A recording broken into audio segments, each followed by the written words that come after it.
So you're looking at getting your first camera to create YouTube videos, and you're looking at something that is affordable like the brand new $500 Sony ZV-1F. So if you're a longtime supporter of my channel, you would know that I love comparing cameras, and in today's video we're going to have a quick look between the Sony ZV-1F and the Sony ZV-1 and which of those two vlogging cameras is the one for you.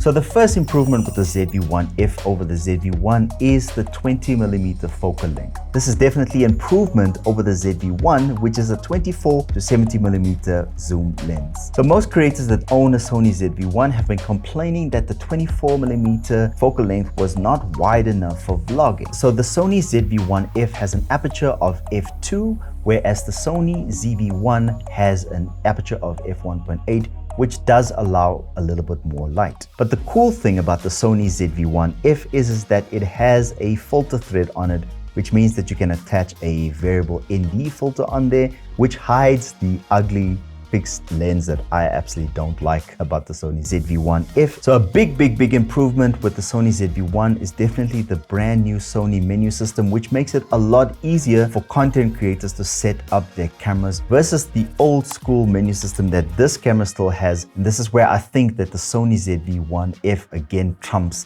the Sony ZV-1. So another cool thing about the Sony ZV-1F is that it has the brand new touch navigating menu system, whereas the Sony ZV-1 only has touch to focus, and that's the only feature really with the touch features that this camera has. And lastly, the Sony ZV-1F has better battery life over the ZV-1.